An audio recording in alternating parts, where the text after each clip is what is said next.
Olá, eu me chamo Fábio Scabeni, CEO da ViaSoft, e hoje estou aqui para bater um papo com os fundadores da nossa empresa, trazendo curiosidades que nós não encontramos quando pesquisamos sobre ViaSoft no Google. Viola, Beto, primeiro, muito obrigado por aceitarem o convite, sejam bem-vindos.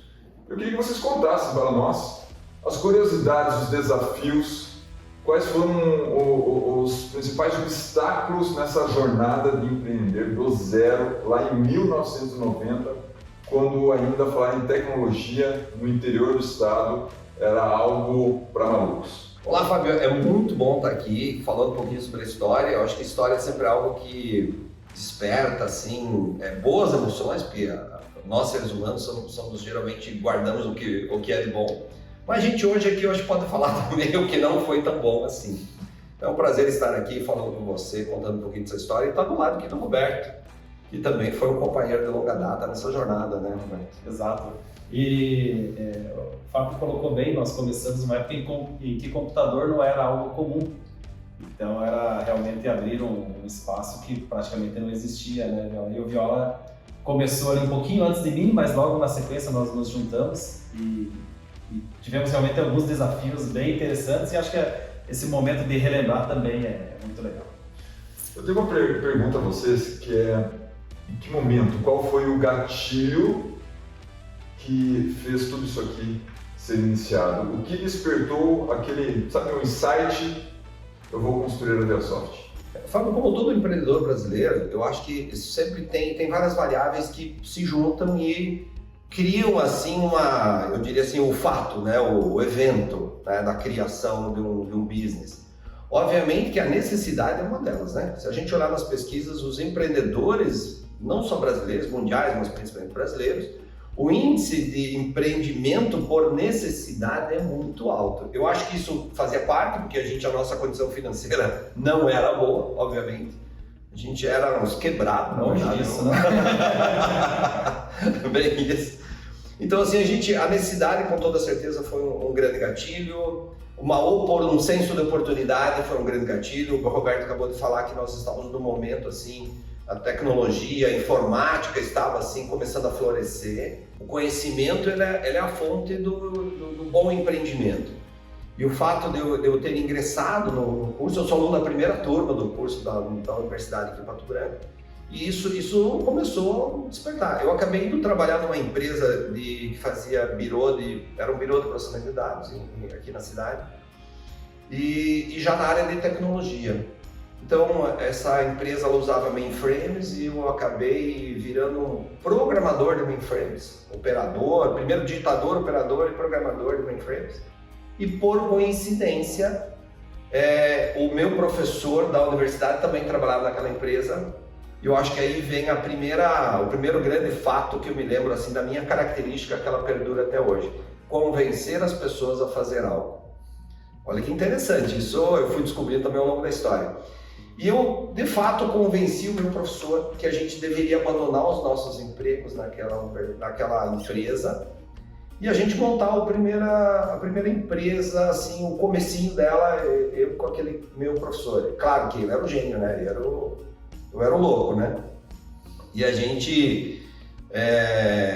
eu lembro que no dia que para garantir que ele aceitasse, eu fiz 2 pedidos de demissão, o meu e o dele. Para você antecipou por ele. Isso, eu não poderia deixar que ele não aceitasse fazer o pedido de demissão, né? Ele tinha me falado que sim, então eu já fiz 2 pedidos de demissão, meu e dele. Daí peguei a assinatura dele e eu levei os 2 pedidos de demissão para a diretoria. Para ser conveniente, né? Por trás do negócio aqui são outras características, mas aqui, né, a gente fala que é pela presteza, prestabilidade ali, né, do momento. Então a gente saiu, mas o mais interessante que a gente fala dos percalços, nós não tínhamos computador, a gente começou a primeira empresa sem computadores. Como é uma empresa de tecnologia que não tinha nenhum computador. É como alguém iniciar um empreendedorismo com a produção de grãos e não ter a enxada empreendedorismo de água e não ter a garrafinha de água para vender, basicamente. Agora eu fiquei ainda mais curioso. E como é que vocês desdobraram esses primeiros meses de negócio? Então, olha só, a gente alugou um escritório A gente trouxe um sofá da casa do meu sócio, literalmente um sofá para recepção. A gente comprou umas 2 mesas lá. E pegamos uma linha telefônica que era uma extensão da casa do meu sócio. E aí a gente tinha um racional que deu certo, que era o quê? A gente não tinha computador da empresa, e não tinha mesmo, eu não estou brincando aqui, isso é fato, isso é real, é verídico. O que a gente fez? A gente começou a vender serviço para algumas empresas e usar o computador dessas empresas nas horas de folga, à noite, finais de semana. A gente pegava a chave literalmente do escritório e ia desenvolver usando o computador do cliente. Porque naquela hora de folga ele não usava, né? À noite, final de semana, feriado, ele não ia usar o computador. E tem um detalhe, né, João? Era difícil encontrar um cliente que tinha computador, né? Então era um trabalho duplo. Você não ter um computador para desenvolver e encontrar uma empresa que tivesse computador. E que aceitasse. Deixar as chaves para desafios. Não, mandou. A gente fez vários contratos e nessa pegada a gente usava de fato o computador dos clientes para desenvolver o sistema para o cliente. Mas óbvio que a gente precisava de um dinheiro de manutenção, a gente convencia os clientes a já começar a pagar uma recorrência já no primeiro mês, porque nós estávamos em desenvolvimento. E foi assim que iniciou a primeira empresa dessa longa jornada. A gente andou legal, assim, em 1 ano nós estávamos tinha dado break-even, já a gente estava pagando as contas. Eu lembro que a gente cobrava dos clientes em salários mínimos, e ao final do primeiro ano nós estávamos com um faturamento de 15 salários mínimos. Então assim, deu certo a estratégia, por mais que possa parecer loucura, não ter computador não foi um problema para começar uma empresa de desenvolvimento de software, e a gente fez acontecer porque a gente usava o computador dos clientes e rodou. Ao final de 1 ano, a gente estava com a empresa... Com o computador já. Aí foi comprar um computador, né? Aí a gente tesouro de água com o negócio. Aí a gente teve que criar vergonha e comprar um computador, né? Essa história é a materialização daquilo que nós falamos tanto, inclusive em mentorias para startups, né? Trabalhar com escassez de recursos. Eu fico imaginando o que passa na cabeça de vocês que viveram todos esses desafios, abrindo uma empresa de tecnologia sem computador, e hoje quando entram numa empresa, muitas vezes, primeiro tem toda a estrutura e a gourmetização para depois começar a entregar resultado. O que vocês aprenderam e acredito que desenvolveu uma musculatura que colabora hoje com todos os negócios da ViaSoft, inclusive com outros negócios em que vocês também são conselheiros e mentoram, trabalhar com essa escassez de recursos e que nos demanda, e eles demandou ali naquela época, criatividade e saber priorizar. Porque é um momento muito delicado, né? Vocês ficam vulneráveis, um empreendimento quando está começando, você está muito vulnerável. Qualquer desvio, qualquer situação atípica, se você não tem recurso, eu acredito muito, Fábio, que o recurso mais importante para quem está começando é o conhecimento, e o segundo mais importante é a vontade de fazer, achar alternativas para vencer os obstáculos e fazer acontecer, porque ninguém começa com tudo. Não existe uma empresa que começou bilionária. Toda empresa começou de baixo e achando alternativas para crescer. E assim também foi conosco, né? E tivemos realmente muitos desafios e sempre buscando alternativas para superá-los. Então fica aqui já um aprendizado, uma combinação de 2 fatores. O conhecimento sozinho, sem a persistência não leva muito longe, e a persistência, se não estiver embasada, ancorada em conhecimento, também não causa muito efeito, muito resultado. Como que vocês se conheceram? Em que momento, Roberto, que esse cara apareceu com o teu pedido de demissão na empresa que vocês estão? Também foi assim contigo? Não, o Roberto veio depois, tá? Eu ainda tenho mais um trechinho de história que eu preciso contar aqui. Aquele meu sócio, que era meu professor, que fundou a empresa junto comigo, lá, a primeira empresa, a minha primeira iniciativa empresarial, aconteceu o primeiro percalço depois de 1 ano de empresa.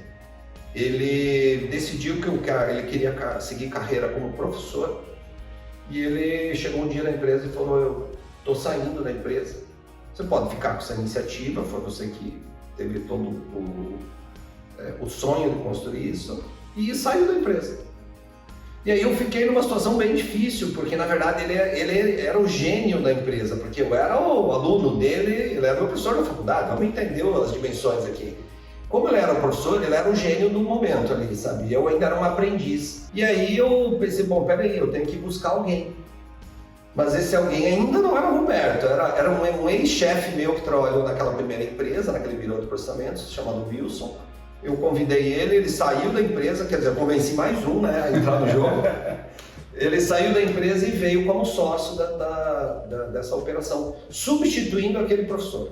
Então a gente, peraí, eu consegui alguém que deu conta ali momentaneamente. E aí a gente seguiu mais um tempo e aconteceu mais um percalço. Mas que foi positivo nesse caso. Um ex-sócio daquela empresa que eu trabalhava fez uma cisão naquela antiga empresa lá, ele com os sócios dele. E aí ele ficou também a ver navios, porque ele não tinha um corpo técnico. E daí nós fizemos a primeira fusão dessa primeira empresa com o que ele trouxe da cisão dele lá. E aí já éramos uma empresa de 3 sócios.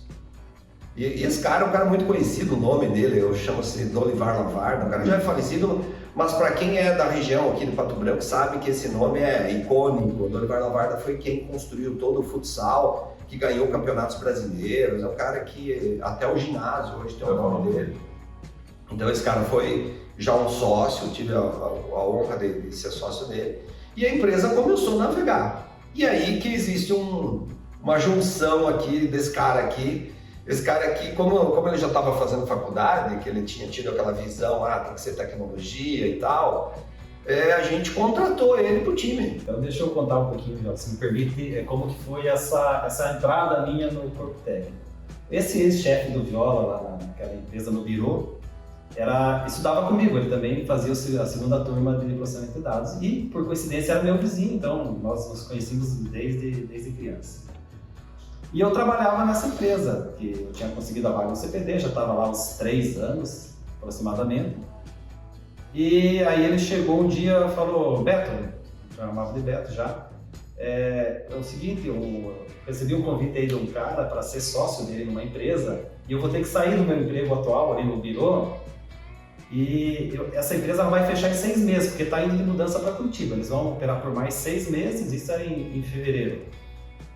Até agosto, setembro eles fecham e eu vou ir lá nessa empresa empreender. E eu gostaria que você me substituísse nessa empresa, porque eu não posso sair e deixar eles na mão, eles estão fechando.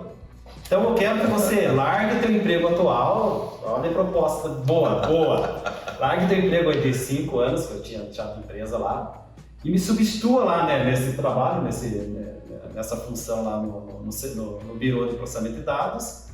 E ao final, quando a empresa fechar, que for embora para Curitiba, aí você vem trabalhar conosco lá no Diasoft, que nós estamos lá, só tem meu sócio, vem trabalhar conosco lá e vamos fazer uma grande empresa juntos lá. Falei, uma boa proposta, vou pensar. E eu assumi o lugar dele lá e fiquei 6 meses, realmente, ao final de 6 meses a empresa. Eu vou te fazer uma pergunta que depois dessa conversa eu não vou encontrar a resposta no Google. O que passa na cabeça do empreendedor? Você é um grande empreendedor. O que passava naquela cabeça daquele jovem Beto no momento em que tomou a decisão de ser uma empresa consolidada, ir para um negócio ciente que tinha uma data de validade, 6 meses, e uma promessa que depois disso, se a Viasoft transicionasse, desse certo, existiria espaço para você. O que passou na cabeça? Fábio, eu sempre tive a vontade, na época eu já tinha a vontade de empreender. Essa que foi o principal motivo para eu decidir. De novo a vontade de iniciar. Eu pensei naquele momento, eu acho que é o momento de eu sair realmente, porque eu já estava terminando praticamente a faculdade, estava ali nos últimos meses, e terminando a faculdade, o meu objetivo era ter o meu próprio negócio na área de software. Fazer realmente. Sua idade na época? Tinha 21 anos. 21 anos. Agora, me conta. Eu estou perguntando que vocês estão enrolando. Ao final de 6 meses, então, eu fui para a empresa, então, que o Viola era sócio. Até então eu não conhecia o Viola. Isso, nunca não se conhecia. Quem conectou vocês foi essa marca. Foi o ex-chefe do joga. Esse sócio, esse outro sócio, porque o Wilson já era meu sócio nesse empreendimento depois que o meu professor saiu, né? Ele veio como sócio, inclusive, para a empresa. E ele era um amigo do Roberto, inclusive vizinho, né? Era Vizinho do Roberto.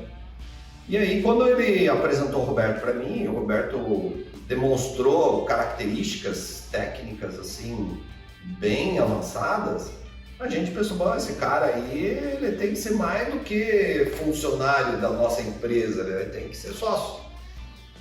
Porque assim, quando você está construindo, você precisa de muita energia de todo mundo, né? E a gente era melhor que fosse sócio, porque a gente não tinha dinheiro para pagar um bom salário também, então tem tudo isso, não vamos esconder não, porque muitas empresas começam com sociedade por causa desse motivo.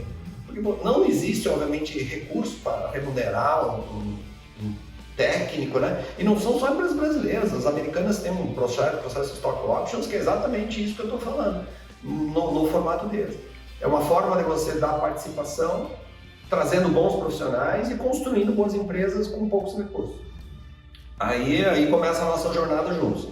Então, aí estava eu, o Roberto, aquele outro, o Wilson, e o Dolivar Lavarda, né, que é aquela figura que eu comentei um pouquinho antes, que faziam parte da sociedade. E a gente começou a fazer muita coisa na empresa. A gente começou a fazer N atividades. E isso é aqui uma outra lição, extremamente que a gente aprendeu, até hoje a gente guarda essa lição. A gente começou a fazer várias atividades dentro da empresa. De desenvolvimento de software, nós chegamos a, se não me engano, 6 atividades diferentes. Nós fazíamos assistência técnica em computadores, a gente vendia hardware, implantava sistemas em rede, né? A gente dava cursos e treinamentos, fazia consultoria e desenvolvia software. E aí a coisa complicou, porque a gente começou a fazer muita coisa diferente e chegou um determinado momento que a empresa basicamente foi à falência. Então assim, ela teve uma subida legal com aquela junção de profissionais, de cabeças, de ativos e 2 anos e meio depois ela foi à falência. Falência, assim, não que a gente tenha perdido o CNPJ, ela estava com muita dívida. Estava à beira do precipício. Quero resgatar esse trecho. Quando você fala que vocês estavam à beira do precipício, passando por dificuldades, e se me permitem falar assim, esse desespero fez com que vocês perdessem o foco, né?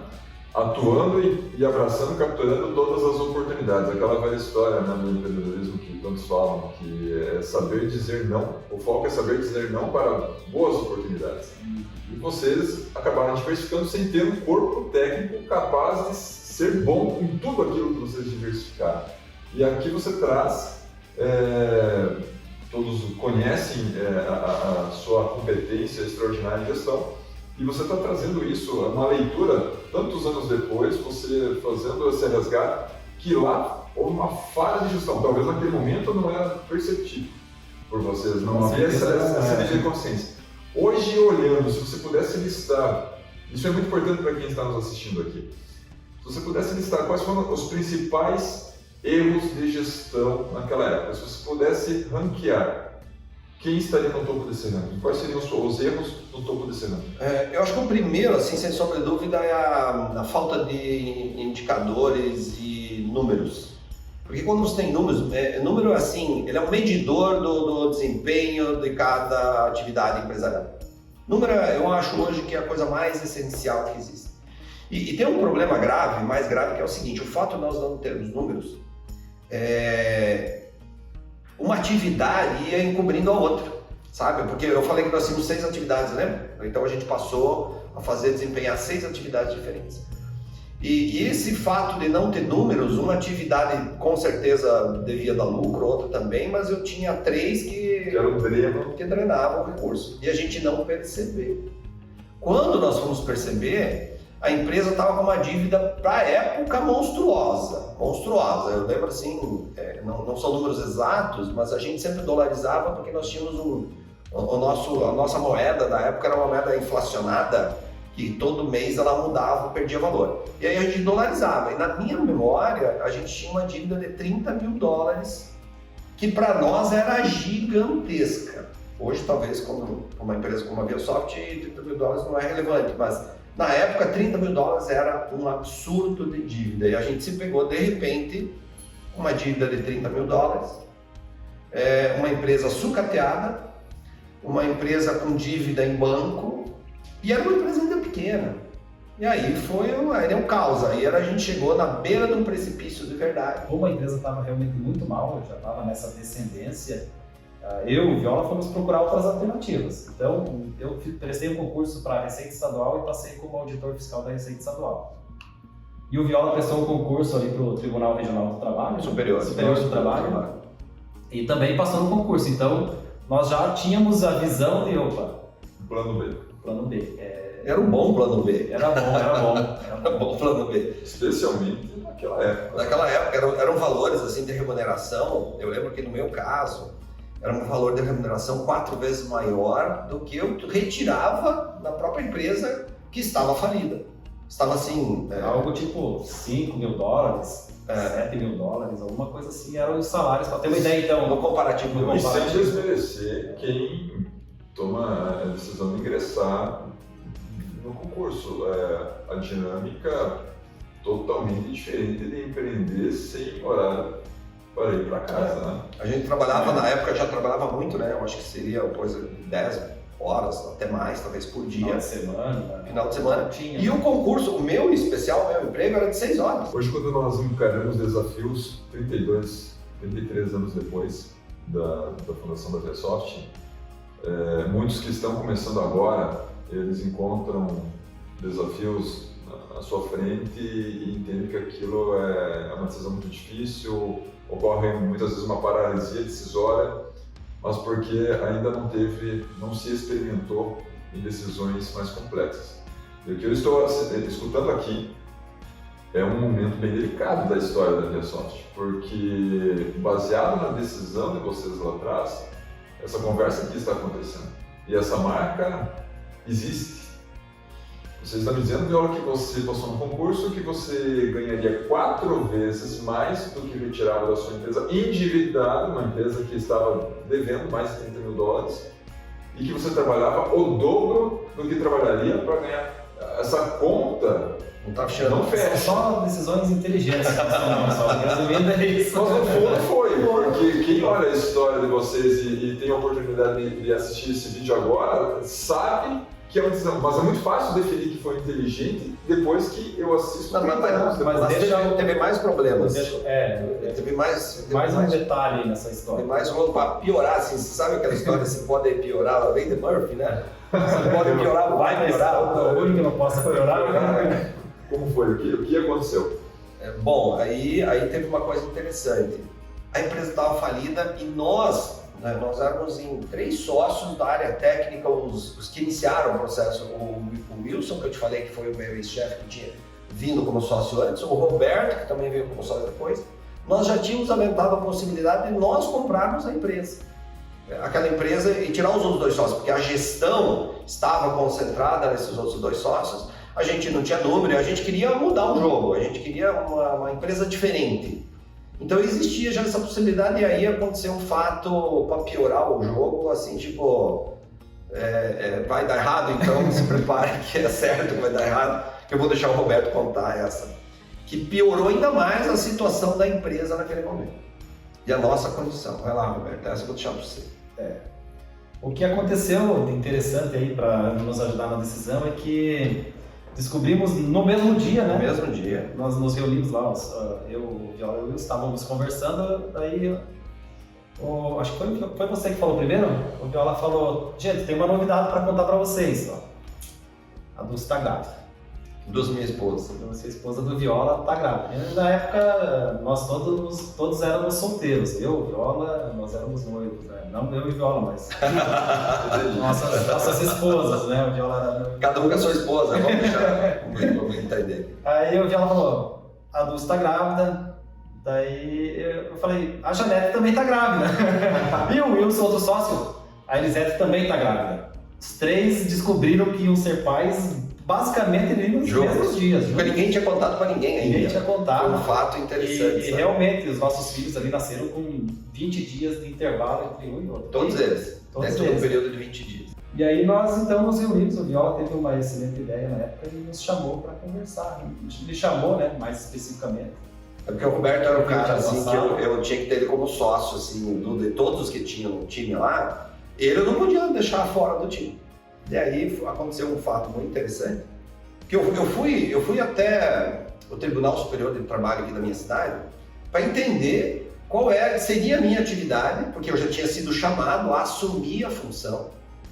Peraí, eu quero saber o que é esse trabalho. Funciona essa dinâmica. Qual que é o meu desafio? Isso. Aí eu cheguei lá e o pessoal ficou muito empolgado. Não, você é da área de tecnologia, que legal, no futuro nós vamos automatizar tudo isso aqui, vai ser muito bom ter você aqui. Os caras muito empolgados comigo. Mas aí eu perguntei, tá, o que é que eu vou fazer aqui? Qual é a minha função? Daí o superintendente lá falou assim, cara, é super simples a sua função aqui. Tá vendo essa prateleira aqui, de processos aqui? Você vai, quando o advogado vem aqui requisitar o processo, você pega o processo e entrega para ele e anota aqui que ele retirou. Tá.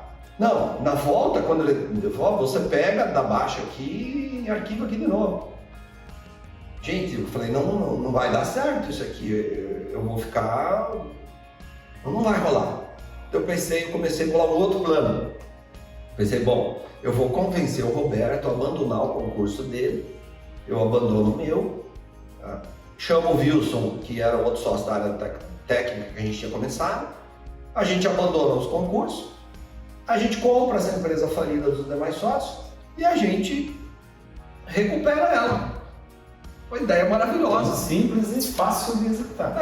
Uma ideia maravilhosa. Eu vim arquitetando aqui. Eu estou ouvindo a história e eu estou aqui imaginando criando algumas analogias. É como se vocês estivessem em alto mar, num barco com $30 mil de dívida, um barco bem furado, com as esposas dentro grávidas, do barco, com aquela barriga, e vocês lá remando, 12 horas sem parar. De repente vem um cruzeiro que joga uma boia e fala, pega. A boia furada também? Não, pega essa boia, vem cá. E aí você foi, gente, eu vou subir lá para olhar esse navio. Subiu lá, peraí, mas não vou precisar remar? Mas como que eu vou desenvolver minha musculatura? Voltou para o barco e falou, Beto, vamos ficar esse negócio em alto mar. É coisa de maluco, não é? Mesmo 30 anos depois, ouvindo essa história, é uma situação insana para a maioria das pessoas. Por isso que esse sucesso todo se reserva a poucos. Como se desenrolou tudo isso? Eu acho assim, sabe, Fábio, quando a gente para hoje para olhar para essa história lá atrás, eu acho que a gente talvez não fizesse isso de novo, porque ela não é uma história muito racional, não, sabe? Muito engraçado isso. Porque assim, cara, para e pensa, uma empresa falida, esposa grávida, a gente, claro, ali na frente ia ter criança para comprar leite e tudo mais. E uma oportunidade maravilhosa, porque pensa assim, você sai dali, ia para o emprego, a empresa estava falida mesmo, era super simples de tocar a vida, porque a gente ia ter uma remuneração fantástica, o emprego do Roberto também era assim, de altíssima remuneração. Ia conseguir pagar as dívidas, né? Total. Ia sobrar dinheiro para mim e para ele, assim, coisa muito legal. Mas aí veio a seguinte ideia, eu falei, bom, peraí, aonde que está o nosso entrave? O nosso entrave estava nos outros dois sócios, verdadeiramente, porque eles faziam a gestão da empresa. A gente só mudaria o jogo se nós mudássemos a gestão. Então a proposta, pensada simplesmente, que eu pensei em fazer com o Roberto, era, a gente abandona os concursos, a gente compra a empresa, mas nós compramos a empresa, nós três. A gente tira os outros dois sócios que faziam a gestão, porque o único jeito de mudar o jogo era assumindo a gestão. E eu fiz um desafio para eles, eu falei assim, cara, eu vou me tornar gestor aqui, deixa comigo. Que daí foi pior ainda, o projeto, né, eu acho que a responsabilidade foi grande demais. Falei, não, eu assumo essa gestão aqui, porque o Roberto já era, na época, mais focado na área tecnológica, e eu, além da área tecnológica, eu fazia o restante, vendia, atendia, fazia o fervo, né, cuidado financeiro. Falei, eu dou um jeito de gerir essa empresa. E também dou um jeito de arrumar a grana para pagar essa dívida para nós começar do zero. Beleza. A gente sempre fala assim que a gente brinca, né, o galo, né? Mas é uma super dificuldade, porque assumir um compromisso alto demais, né? Grande demais. Enorme. Enorme, porque, Hoje cara. a gente não repetiria, eu acho. Se nós tivéssemos uma mente muito focada e muito pensando no que poderia dar errado, nós nunca teríamos assumido esse desafio. Porque tinha muita coisa que podia dar errado. Podíamos não conseguir o dinheiro, os sócios podiam complicar, os negócios que a gente estava podiam ir pior ainda, né? Tínhamos que conseguir muitos clientes, né, para dar um giro. É um concurso que, pelo que você comentou ali, já estava na data para assumir. Sim. Então, sem voltar atrás, mudei de ideia. Não. Era uma oportunidade que vai embora. Embora. Uma oportunidade que vai embora. Você tinha que abrir mão, de fato, ou você assumia, Era tudo ou nada. ou tudo nada. E aí eu fiz uma proposta para o Roberto, falei para o Roberto, seguinte, nós vamos recuperar essa empresa, nós vamos fazer isso, o plano é esse, a gente compra essa falência aqui, a gente arruma a grana, só que eu não falei para ele como é que a gente ia arrumar a grana, tem isso, sabe? Eu não sei como é que ele confiou, mas assim... Eu tinha uma ideia de como seria arrumar o dinheiro, mas felizmente não foi dessa forma. Felizmente ele não sabia. Aí essa proposta ele pediu para pensar, eu pensei, ele não vai aceitar. Porque o Roberto vinha de uma família que inclusive ele tinha irmãos que eram funcionários públicos, né, que ganham uma remuneração absurda. Então ele tinha exemplo dentro da família que o jogo era bom. E ele assumiu um concurso muito semelhante. Então eu pensei, cara, a família dele vai ferrar com ele, cara. Essa proposta minha já... A família dele já tinha essa ideia de que ele estava indo por um caminho bacana e que talvez, se ele explicasse de verdade a situação, a própria família não deixaria. Mas eu fiz uma proposta bem convincente para ele e para o Wilson. Assim, e eu lembro que essa proposta, de fato, eu encarei. Eu falei, Roberto, a gente pode sim mudar esse jogo e a coisa assim, e vai dar certo. Aí ele pediu para pensar, eu pensei, ferrou, né? Mas ele voltou um dia e não sei por que cargas d'água, ele falou que sim. Ele falou, eu aceito. É porque uma decisão dessa com a esposa grávida, você tem que ter o aval também da mulher. E justamente esse tempo para pensar foi porque eu tinha que convencê-la. Eu já tinha mais ou menos o plano, porque assim como o Viola, eu não me vi no emprego público, não vi eu fazendo a mesma coisa todo dia. Então eu conversei com ela, falei, olha, vai ser difícil, nós vamos ter que dar um jeito, mas se você me apoiar eu vou encarar, vou ficar. E ela apoiou. A minha mãe não. Para minha mãe eu já estaria lá auditor fiscal, assim como o meu irmão era na época, né? E era um exemplo para a família. Mas a minha esposa, a Janeta, ela falou, não, se você é o que você quer, se é o que você gosta, então eu te apoio. Ela é grávida já com aquele barrigão lá, né? E apoiou e assim, foi assim que eu tomei a decisão. Abandonei o emprego lá, a proposta e assumimos juntos aí, né? O desafio então de trabalhar bastante, né? Aí a gente trabalhou mais ainda, né? Era 12 horas por dia, ia de manhã, voltava 10 horas da noite e virava sábado, porque aí nós começamos um processo de realmente, né? Nós abandonamos aquelas atividades, nós abandonamos o que nós fazíamos de assistência técnica, curso, venda, deixamos tudo. Tem equipamento até hoje, tem equipamento lá em casa, alicate de cortar fio, para você ter uma ideia. Lembrança daquela época.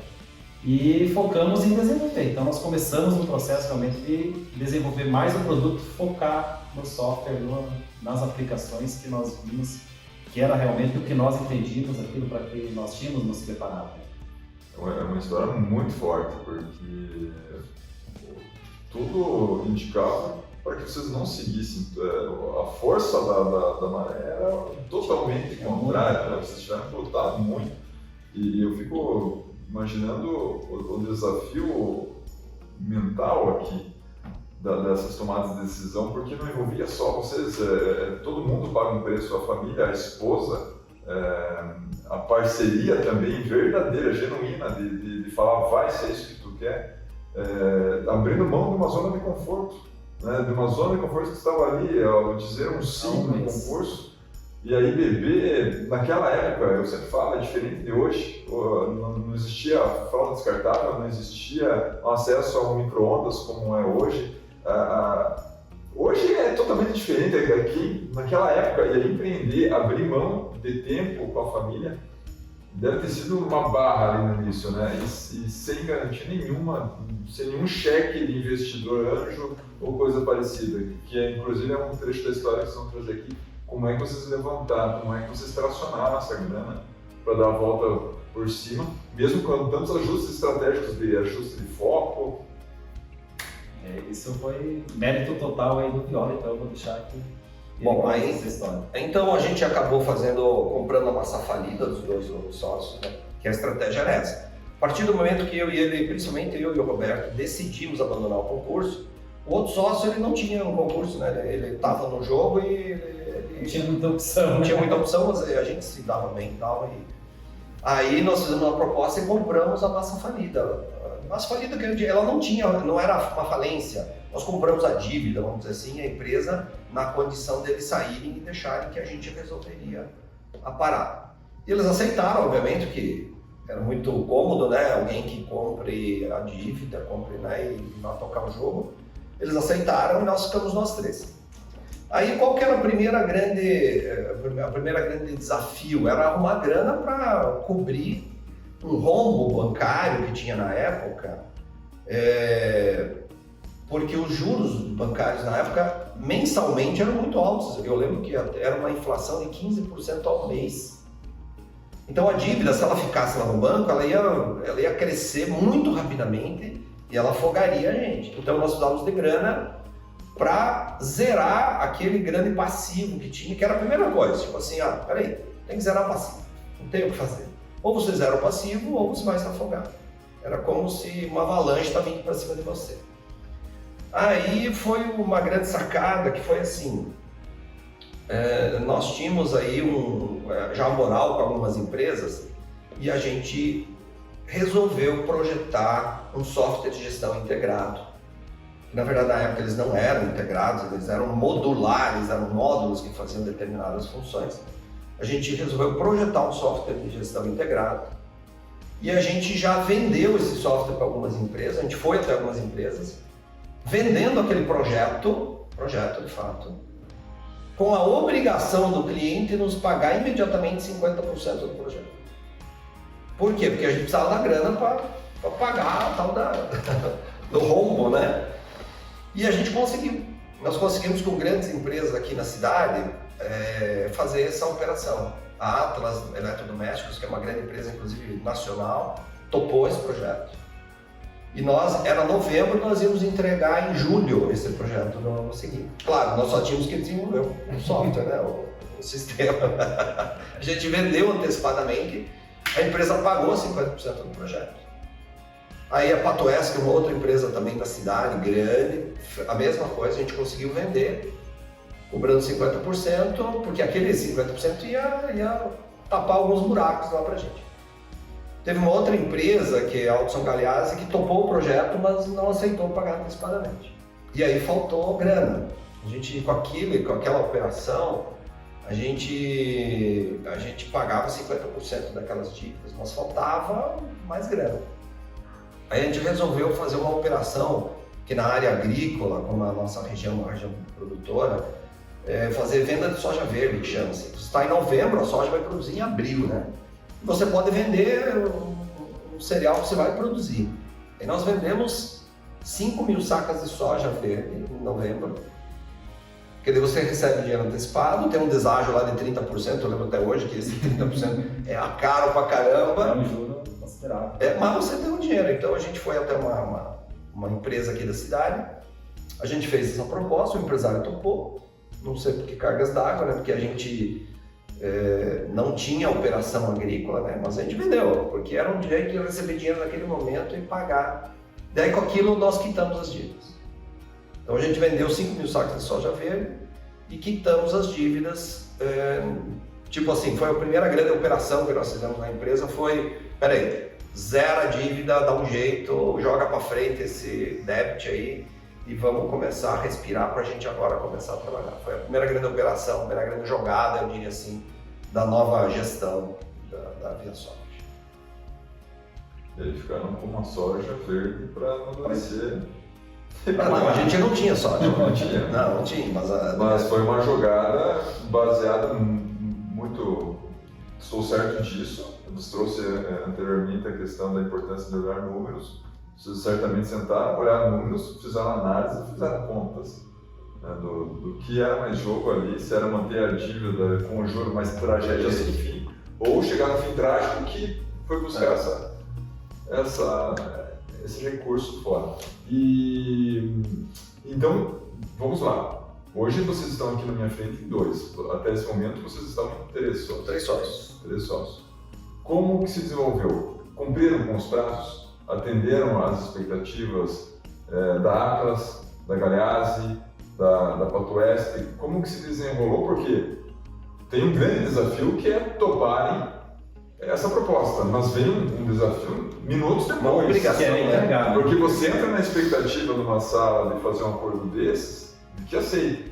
E se aceita, você sai com uma baita bronca, Sim. que é entregar aquilo que você assumiu como compromisso. Como que se desenvolveu isso? Se desenvolveu surpreendentemente bem, Fábio. Surpreendentemente se desenvolveu bem.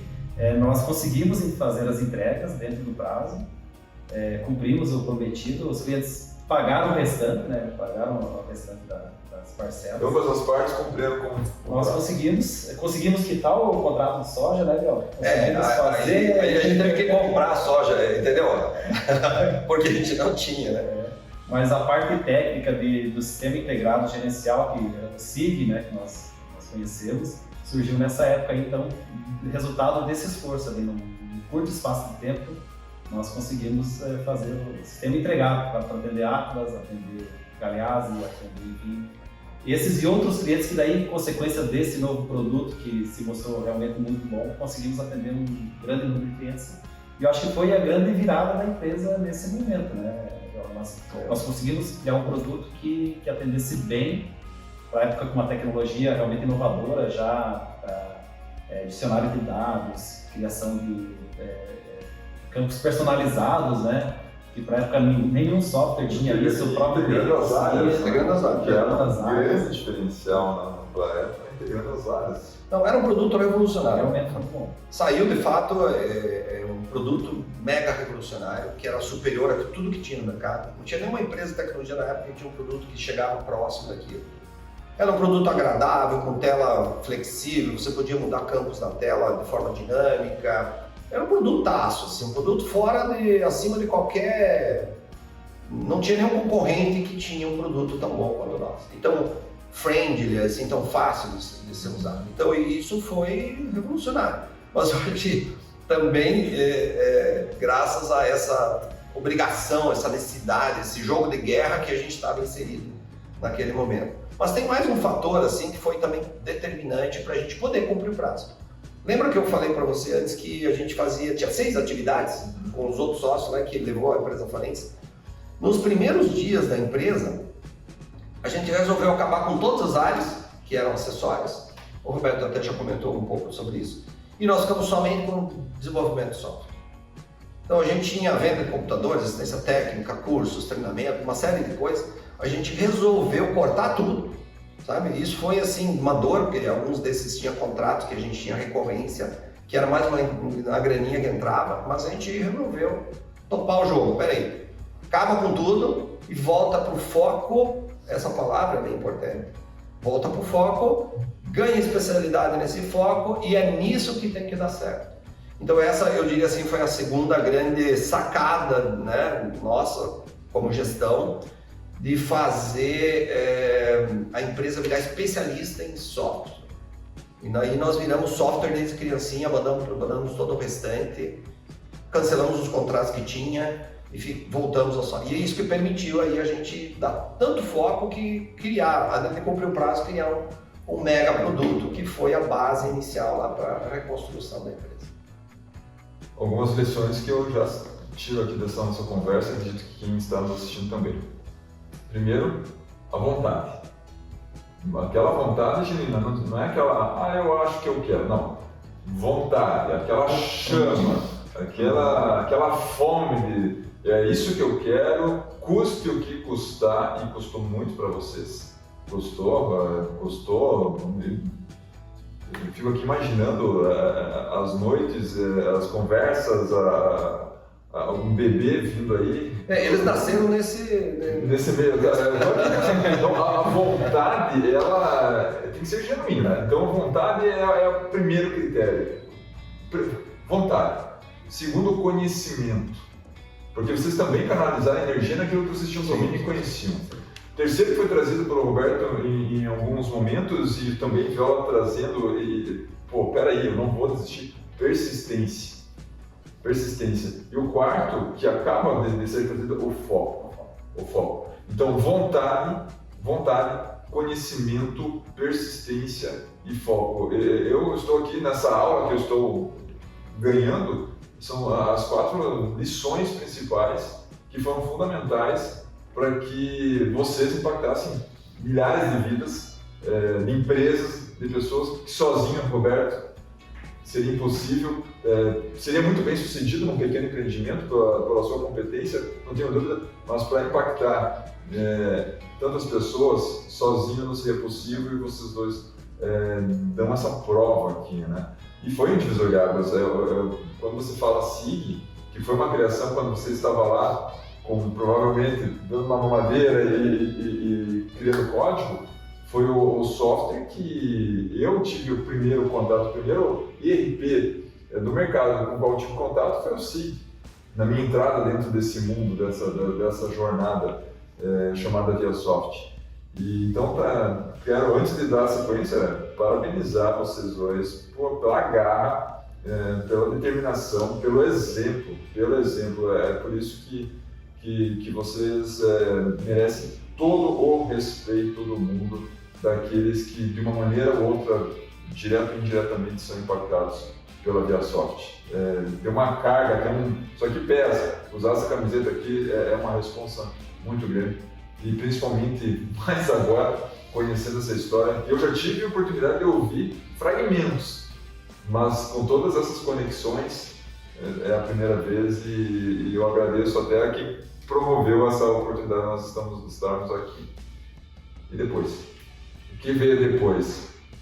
Só sucesso? Não correram mais desafios? Eu acho que o que veio depois foi assim, Fábio, foi uma sequência muito longa de crescimento. E aí na sequência, Fábio, você tinha me perguntado antes sobre esse terceiro sócio, né? E de fato a gente começou naquele momento, em 1900, final de 93, com 3 sócios.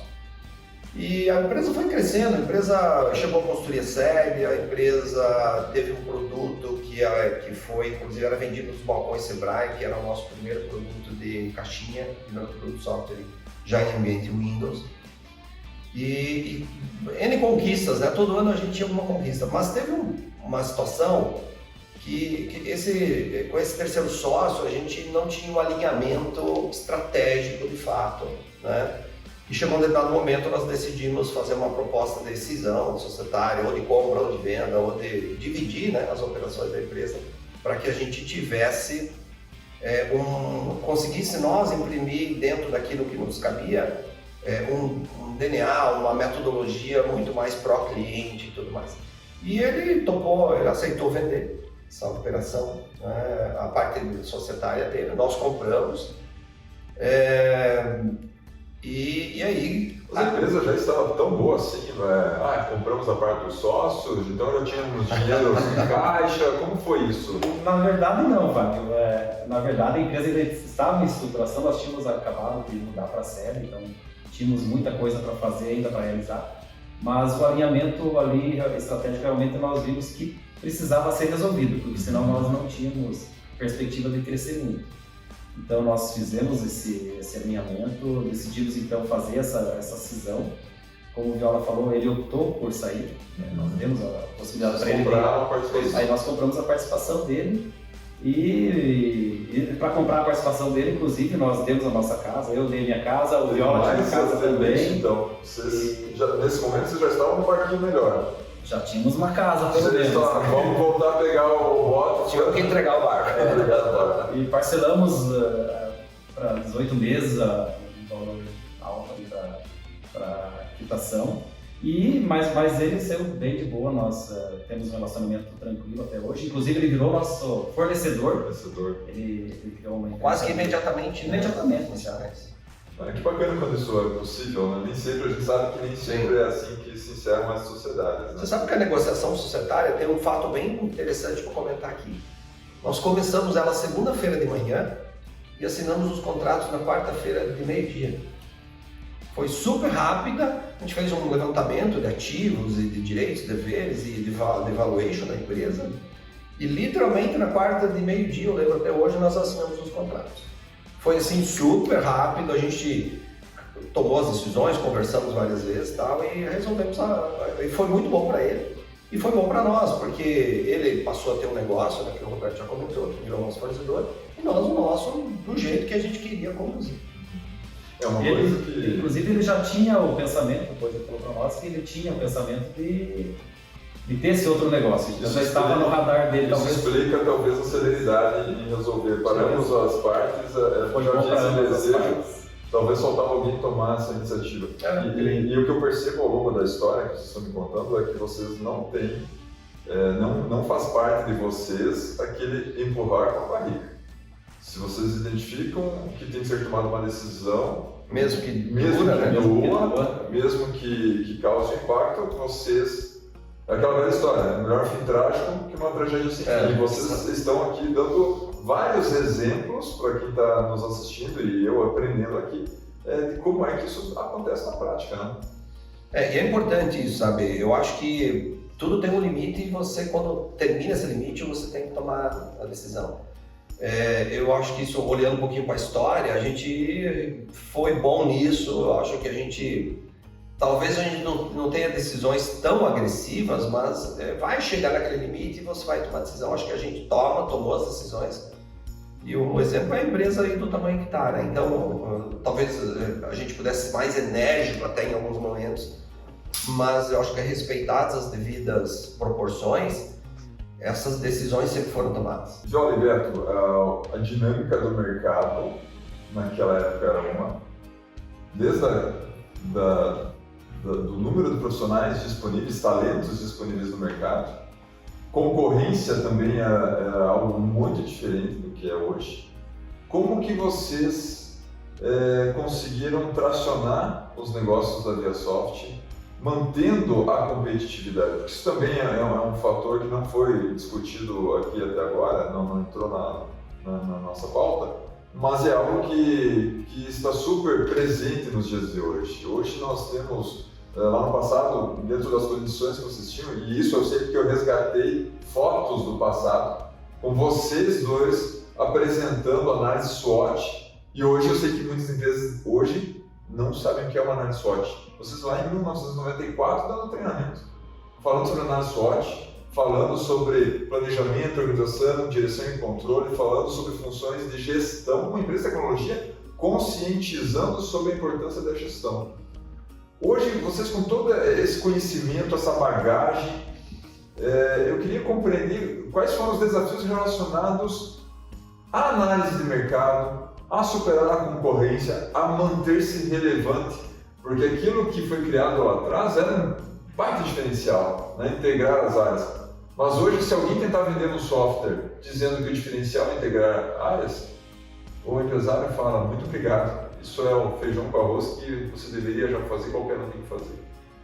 Eu queria compreender o raciocínio estratégico de vocês nas tomadas de decisão.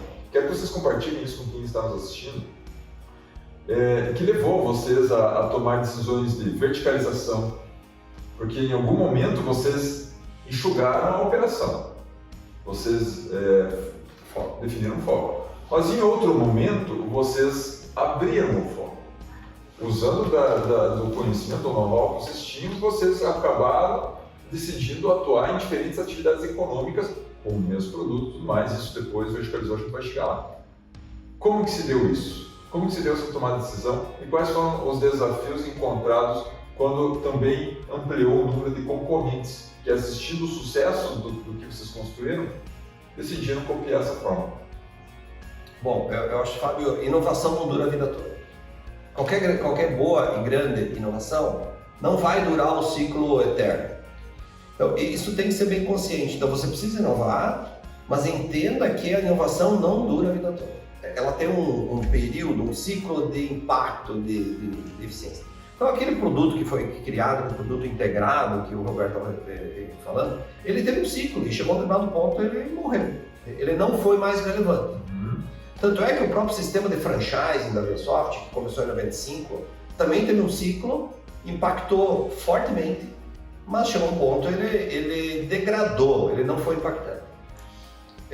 Eu lembro, o próprio empreendedor, que é um software de caixinha que a gente vendeu junto com os balcões Sebrae, que tinha a assinatura Sebrae, inclusive nesse produto, ele durou um ciclo e morreu. O ciclo dele também acabou. Então, eu acho que o maior exemplo que a gente tem nessa história empresarial é que as inovações precisam ser executadas com qualidade, com eficiência, mas com a atenção de que ela não vai ser eternizada. O caso, por exemplo, do produto, nós chegamos em 2008, a gente entendeu que um software de gestão genérico não faria mais frente ao mercado. A gente precisava criar especializações.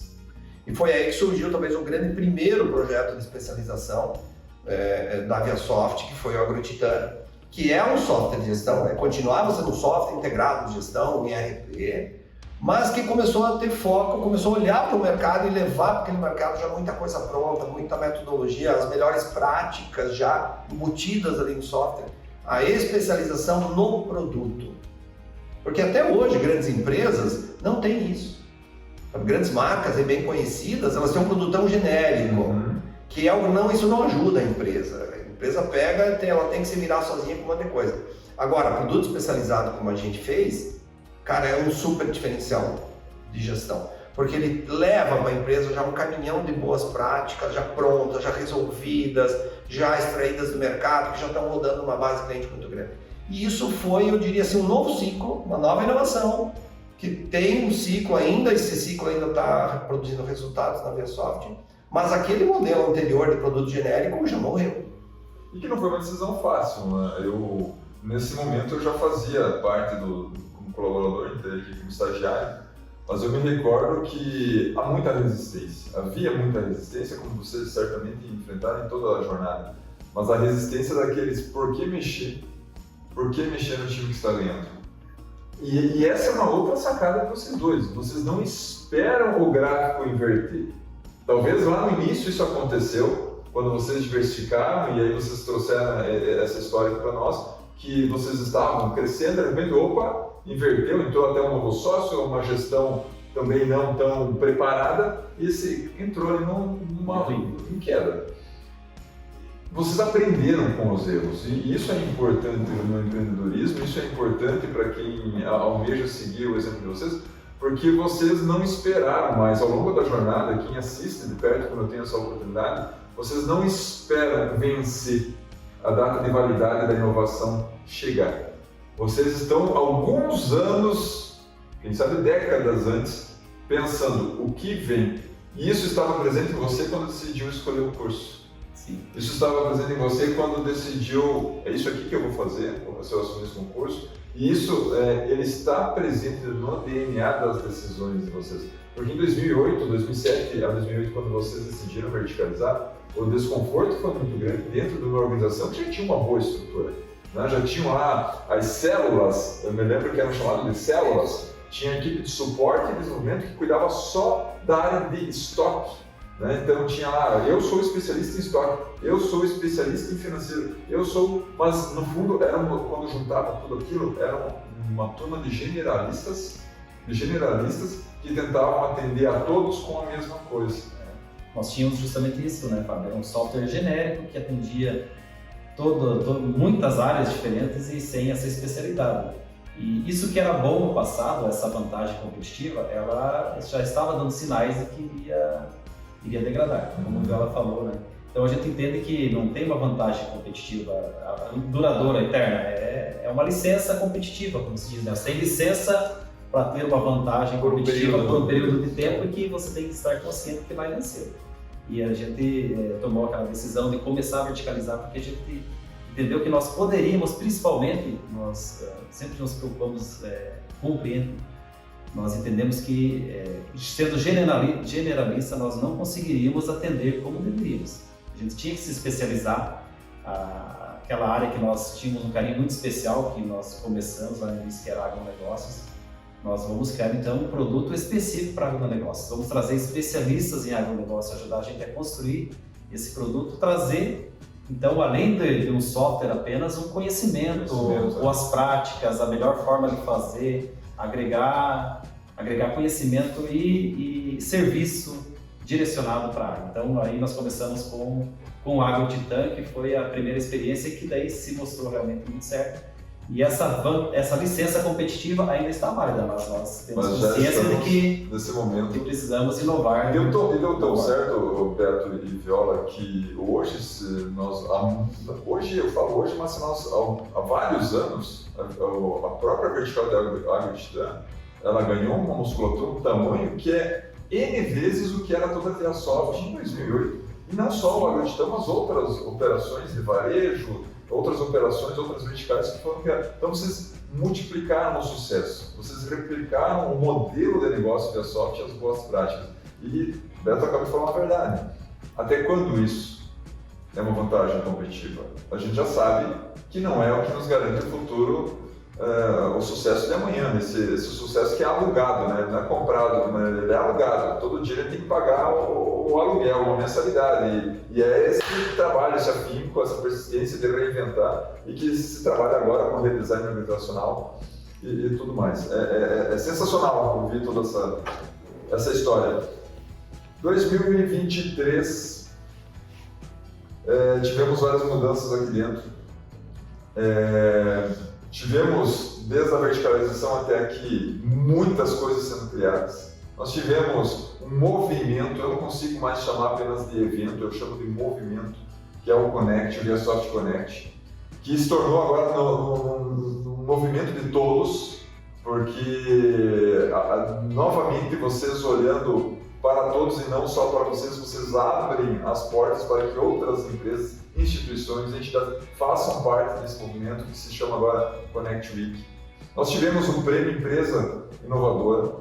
Vocês estão fazendo um trabalho de educadores do mercado. No fundo, eu acho que vocês sempre foram educadores, vocês sempre foram pessoas que trabalharam para inspirar e conscientizar as pessoas e vocês estão podendo fazer isso agora. Tem mais coisas vindo aí, eu sei, mas eu quero que vocês contem o que é que vem pela frente, porque depois de escutar toda essa história, depois de saber que estamos aqui assistindo, quem falou pro Cruzeiro, pega essa praia, pode guardar, vocês vão voltar para a praia? Não, nós vamos pegar alto mar, com as esposas grátis. O que espera da cabeça de dois malucos, me perdoem, mas essa é a definição que eu trago para vocês, dois malucos, e que entendo como um elogio no mundo da inovação. O que mais esperar de vocês dois para os próximos anos, para muita jornada que ainda temos pela frente? Bom, Fábio, a gente pensa da seguinte maneira: você sempre precisa se antecipar aos movimentos do mercado. Se você quer ser competitivo e inovador, você precisa se antecipar. Se você não se antecipar, você simplesmente vai ser alguém que segue o mercado, e seguir o mercado não é suficiente para ter sucesso e crescimento exponencializado. Então, o que a gente faz? A gente está sempre entendendo o mercado e nos antecipando. O movimento que a ViaSoft tem nesse momento, em 2023, ele é uma antecipação ao mercado. Eu não sei se as pessoas percebem isso tão facilmente, mas o que está acontecendo, as companhias impactantes, as marcas impactantes, elas fazem muito mais do que simplesmente vender um produto ou um serviço. Elas criam cultura, elas impactam o mercado, elas criam seguidores. Em vez de clientes, você passa a ter seguidores. Você passa a, eu diria assim, dar um tom cultural do business. É um pouco diferente essa forma de pensar. O que a ViaSoft fez? A ViaSoft em 2019 lançou o ViaSoft Connect. Era um mega evento, é ainda um mega evento de inovação e gestão. Inovação em gestão, inclusive empresarial. Ele tem essa pegada de inovação focado, né, em gestão, que é o que a gente de fato entrega para o mercado. E foi um sucesso. O ano passado foi o quarto da execução, nós tivemos 9.500 participantes. É um dos maiores eventos aí a nível do Brasil. Já considerado um dos maiores da categoria. Nessa categoria. E agora esse ano, o ano passado nós já lançamos um projeto chamado Prêmio Empresa Inovadora, que ele tem uma trilha de diagnóstico de inovação. Quer dizer o quê? Ele é um projeto que ele ajuda as companhias de fato a inovar. Então, coisa que a gente aprendeu a fazer aqui dentro, hoje nós levamos em formato de metodologia. E cara, sinceramente, isso está vida do business. E é um business que impacta as empresas, que a gente acultura as empresas e a gente vira uma marca que tem seguidores e não só clientes. Clientes e seguidores, vamos chamar assim. Que retroalimenta tudo o demais que está sendo feito, né, Viola? Porque o grande desafio, e eu acredito que vocês, mais do que ninguém dentro dessa organização, sabem do que eu estou falando, o grande desafio não é só inovar, é conscientizar quem está lá, que é o público-alvo, inclusive, que ele precisa fazer uso daquilo, porque quando vocês criaram a verticalização, vocês se anteciparem muito a necessidades que o mercado iria impor aos clientes, às empresas do agronegócio, às empresas do varejo e tantos outros setores. Mas de convencer que a pessoa precisa tomar um remédio que muitas vezes ela não tem consciência da doença que ela tem. Então o que vocês estão fazendo é conscientização em massa.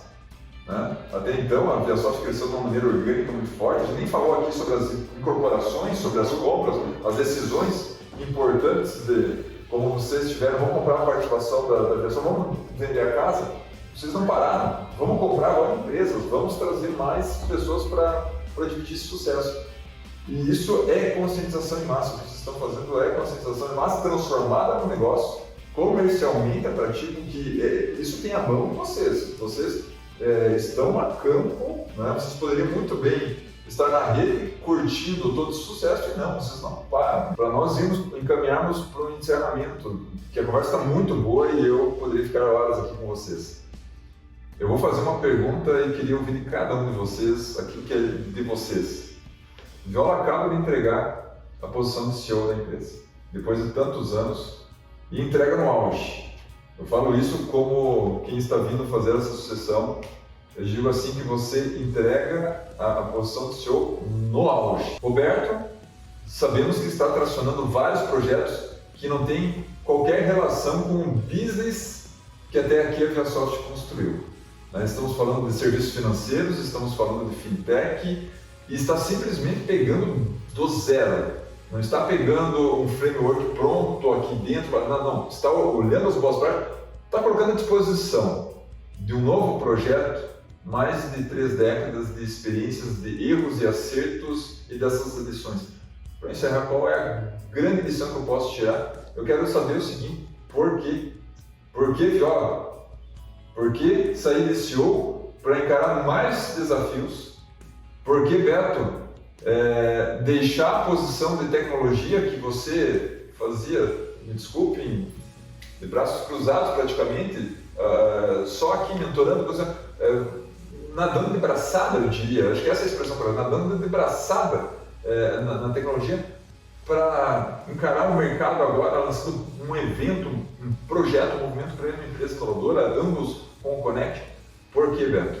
Por que, Viola? É com essa resposta que eu quero concluir esse vídeo para quem nos assiste. Fábio, eu acho que quem assiste nesse momento pode pensar, porque são loucos. Mas a gente sabe que, eu pelo menos sei que não é isso. Assim como eu tomei aquela decisão lá de largar aquele emprego lá em 91, que era um emprego estável, numa grande empresa, tinha para empreender, e também de largar depois a possibilidade de um emprego público, que também traria estabilidade e empreender novamente, assumir outro desafio. Esse também é um novo desafio. Eu acho que o desafio que é o que nos atrai. Bom, Fábio, complementando a tua resposta, eu acho que ela é muito simples. A gente antecipa o futuro, inova antecipando o futuro. Literalmente. Por quê? Veja, essa questão de ser uma empresa muito mais inspiradora, ser uma marca que cria cultura, esse é o futuro. Isso eu garanto para você. Muitas empresas, inclusive, vão copiar essa metodologia ViaSoft. Já estão copiando. Por quê? Porque a gente vira grife, tem muito mais seguidores do que clientes, tem muito mais fãs do que da marca, né? Então, quando você tem fãs da marca, você cria muito mais possibilidades. Quanto à questão de ter deixado a função de CEO, primeiro que é muito confortável deixar a função de CEO para você. Tem muita competência. Então, assim, o que acontece? Esse movimento, eu acho que ele é extremamente estratégico e inteligente. Primeiro, você assume como CEO da ViaSoft com uma inteligência de execução muito rara de se ver. Segundo, a gente tem hoje essa presença no mercado, né, como influenciador do mercado, criador de cultura, de network, principalmente em órgãos governamentais, que a gente tem muito acesso, a gente consegue direcionar o mercado. Então é uma soma, no fundo, assim, a ViaSoft tem hoje uma função, uma execução interna primorosa e ela está também fazendo uma execução externa primorosa, impactando o mercado, direcionando, ditando tendências. E que quem olha quando só enxerga o Beto e o Viola em cima do palco, não tem noção do trabalho que é para se tornar esse ator, esse protagonista da inovação. O Viola trouxe uma fala aqui bem interessante e que eu faço questão de ressaltar aqui. Vocês criaram uma articulação, um poder de influência muito grande dentro do ecossistema. Não só na iniciativa privada, mas também dentro do governo. Hoje nós escutamos, eu tive a oportunidade de ouvir de secretários do governo dizendo que é uma honra, é um privilégio poder estar na gestão do governo no mesmo período em que vocês estão tracionando tantas iniciativas e movimentos de inovação. Escutar isso de maneira genuína, isso foi genuíno. É impressionante e eu acredito que legitima que o sucesso de vocês é muito consolidado, é um sucesso que não é momentâneo, temporário. Todo sucesso, sim, ele pode ter data de validade, mas eu não consigo enxergar essa data aqui, porque vocês têm muito ainda para inovar, para impactar. E assim, Viola e Beto, em nome de todos, ViaSofters ou não ViaSofters, aqueles que aqui estão, que já estiveram, que um dia estarão, aqueles que assistirão esse material e sairão inspirados a empreender, a crescer na empresa em que está, eu quero de verdade agradecer essa oportunidade. Primeiro, tudo que vocês construíram e o tempo de vocês estarem aqui, eu sei que uma agenda corrida, estarem aqui contando a história de uma maneira tão leve, tão bacana. Muito, muito, muito obrigado, tá? E parabéns por tudo que vocês conquistaram. Parabéns pelas pessoas incríveis que vocês são. Então, cara, muito obrigado mesmo, cara. Sucesso. Beto, cara, sensacional a história. Eu me emocionei em vários momentos aqui, segurei o choro, porque vocês, de fato, são uma inspiração para nós, são um exemplo. Se eu pudesse encerrar esse vídeo deixando um conselho a vocês, façam como eu farei agora. Saiam desse vídeo anotando os conselhos que eles aqui nos deixaram. Com pessoas assim, que fizeram acontecer, que nós devemos aprender e nós devemos transformar nossas carreiras e nossos negócios. Até a próxima!